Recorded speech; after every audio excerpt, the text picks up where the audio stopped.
for this great, great honor. I am humbled and deeply moved to receive this from a community that had everything to do with who I am today. A community that challenged me, prepared me, and inspired me. A community whose passions and philosophies became part of my DNA, giving me strength and resilience as I stepped out into the world. Thank you. Thank you. I will always treasure this.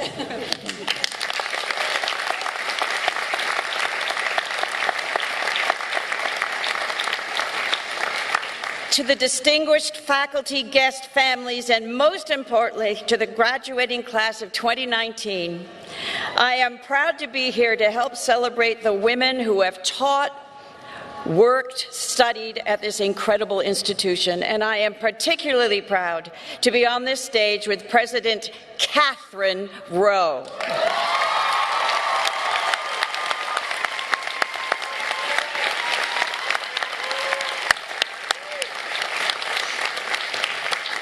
I'm pretty sure that King William is spinning in his grave. God bless him. But I know the dust of Queen Mary has been fist-pumping in the netherworld for the past 100 years. At a time when being part of a tribe can have negative, divisive connotations, I am deeply and forever proud to be a part of the mighty tribe of William and Mary graduates, past, present, and future.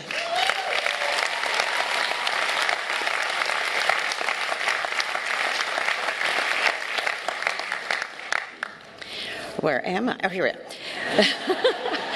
When I graduated 45 years ago, I was the first woman in my family to earn a college degree.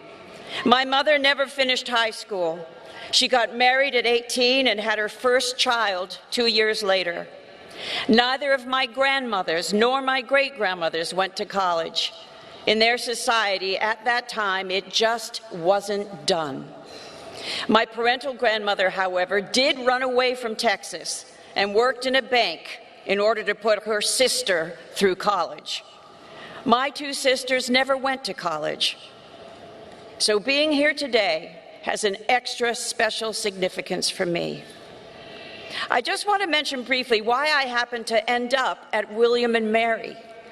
I won't go into the complexities of the story, but suffice it to say that the first time I saw this campus was in the late 60s when I sprinted off the girls' bus in my cheery travel uniform as a member of a singing group for which I wrote songs and performed for 5 years after high school.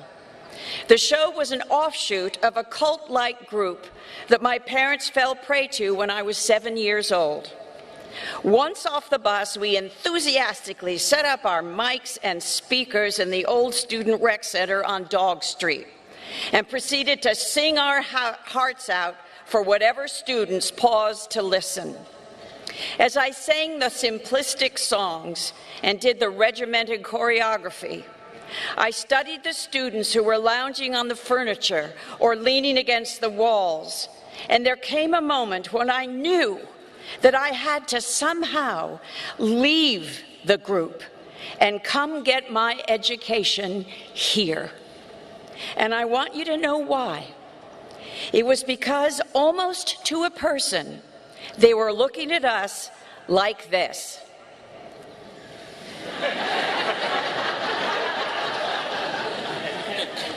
As if they were thinking, really? That's what I'd been secretly feeling for a long, long time. But I hadn't had the courage to face it and to do something about it. Really? Is this really who I am? Somehow, in spite of my ignorance, I sensed that on this campus, I would find kindred souls. So eventually, against their wishes and with no encouragement whatsoever, I left the group And 49 years ago, I entered the College of William and Mary in Virginia as a 22-year-old clueless freshman with an essentially empty toolbox and a passionate determination to get a liberal arts education and to become an actress. That fateful September, I walked into Phi Beta Kappa Hall and auditioned for the first play that was being staged that season, Twelfth Night. Professor Howard Scammon, head of the theater department, cast me in one of the principal roles of Olivia. He eventually understood the seriousness of my intent and was my mentor for the 4 years I was here. Meanwhile, I soaked up everything I can learn, and like a desert when the rains come, for the first time in my life, I started to bloom. The rest is history. I wanted to tell you about why I ended up here because I've learned how important it is to have a healthy dose of skepticism. I don't mean cynicism or contempt. I mean the crucial ability to question and assess from a dispassionate, objective point of view whatever beliefs or tribes you eventually choose to espouse. It doesn't come to me naturally. I had been raised to be a total believer, to not question. But for me, coming into this ideas-rich community, having had all my beliefs and behaviors dictated to me from the age of 7, it was vital that I learn how to question.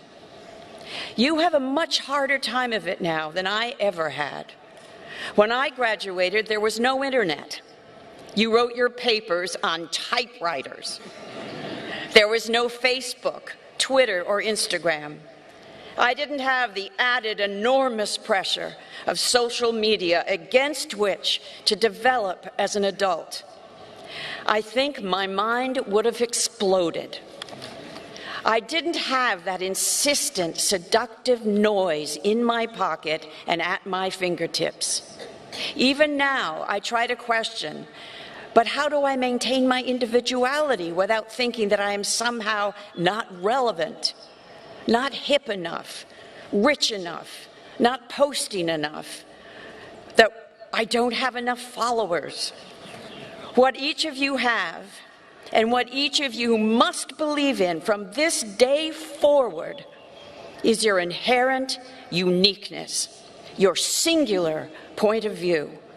No one looks out into the world through your eyes. Your perspective is unique, it's important, and it counts. Try not to compare it to anyone else. Accept it, believe in it, nurture it. Stay fiercely, joyously connected to the friends you have made here, those who you love and trust. You will have each other's backs for the rest of your lives. I wish I were funny like Robin Williams. Don't we all? I wish I could make you laugh so hard you'd fall off your chairs. I'm not wise. I've had the lucky chance to learn by doing. After being in my profession for 45 years, though, I have learned a few things that I want to briefly share with you today. In order to inhabit a character, I have had to find where we share a common humanity. I can't do characters justice if I'm judging them. I have to find a way to love them. The exploration to each character I have played has made me a more tolerant and empathetic human being. I have had to literally imagine myself in someone else's shoes, looking out of someone else's eyes. I urge you to learn how to do that. You can with practice. Start by being curious about the whys of someone's behavior. Before you judge someone, before you write them off, take the time to put yourself in their shoes and see how it feels. I've been a part of collaborative companies of actors and directors for 45 years. Companies are like living organisms, extremely sensitive to the chemistry, to the contributions of all those involved. When I was in a Broadway musical early in my career, my dressing room was right next to the stage door. I wasn't the star, but I was a co-star, and I was working my ass off every night to squeeze all there was to squeeze out of what was a pretty thankless role. It was hard work. The play was a big hit, which was fabulous, but every performance I would empty myself out emotionally and physically on stage, and every night I could hear the producers come in the stage door, past my dressing room, on their way to schmooze with the star. It really hurt that they never knocked on my door, not to schmooze or hang out, but to simply say thank you for the hard work, 8 shows a week, for which they were reaping huge benefits. I remember that hurt, and because of it, when I'm a member of a company, especially if I'm leading that company, I'm careful to notice everyone on the team, learn about what they do, and thank them. People like the craft service guy on a movie set, who gets up earlier than everyone else and leaves the set after everyone else, who hauls heavy urns of coffee and food from location to location, rain or shine, to be aware of and to sincerely appreciate the contributions of everyone on a team makes a palpable difference. Then there is kindness. My nephew, Kalen Pick, lives with schizophrenia. He had his first psychotic break when he was 17. My sister Jessie, Kalen's mom, lives with bipolar disorder. 10 years ago, we founded Bring Change to Mind to fight against the stigma around mental illness, because they found that stigma is as hard, sometimes harder, than the diseases themselves. We decided to talk about mental illness and stigma on a national platform. Jessie and Kalen were inconceivably courageous, because 10 years ago, not many people were talking about it. The fact is that conservatively, 1 in 6 of us is touched in some way by mental illness. It makes absolutely no sense to me that we don't talk about it like any other chronic illness.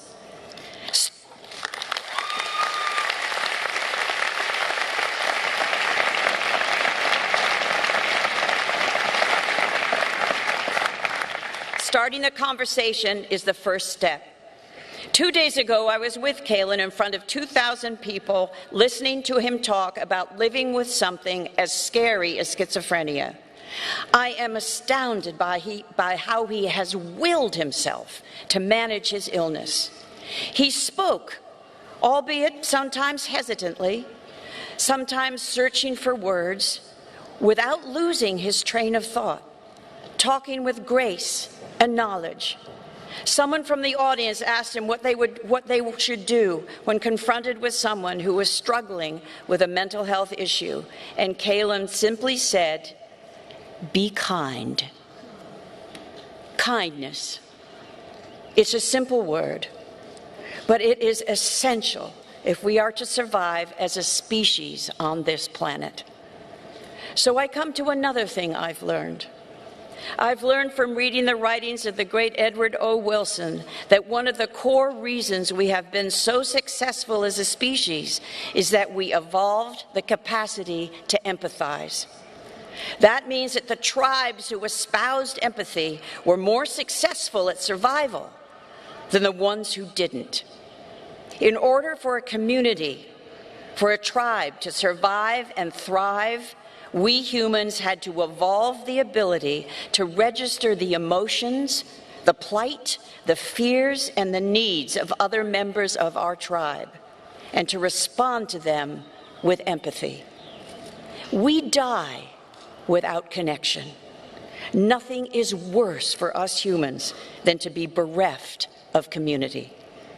Empathy evolved because two eyes looked into two eyes.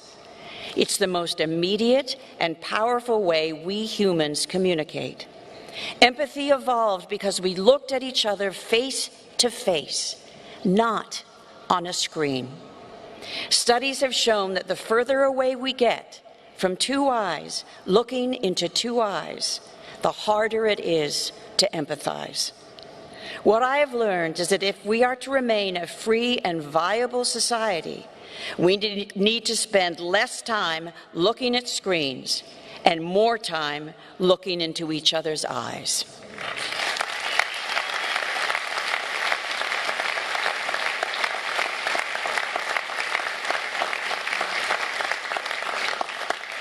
To end, I thought I'd share with you bits of a letter that somehow got to me from an old William and Mary friend. I got it yesterday. I wrote it to him 42 years ago when I had been out in the world for 3 years. Reading it from where I am now in my life and in my career was very moving. So I want to read you a little of what I wrote. My mind has been all over the place because of a very erratic rehearsal schedule. I did get the part of Estelle in the rose tattoo, and am right now of a frame of mind that I should never have taken it. The scene is over before it starts. There's no time to really make any kind of statement, any kind of progression. So one has to enter as a totally interesting and real person, be on for 5 minutes and leave. I really hate it. But I suppose it's a good exercise of sorts. I'm just at the despairing stage and am feeling totally untalented. Oh well. To maintain any semblance of wit and equilibrium seems to be a major feat. As life unfolds before me, I have more and more respect for anyone who survives and prevails. Just to endure is impressive enough, but to endure and to triumph on your own terms is the feat of a lifetime. Everyone needs so much gentleness and love. I don't mean that idealistically. I mean it as a major means of survival. There is just too much working against sanity and civilization. From within ourselves, to the differences between people and sexes, to the whole human comedy. Gentleness and love. I can forget it so easily, but it's always a great comfort to come back to. I think I'm going to cook a hamburger and have some zucchini. Thank you.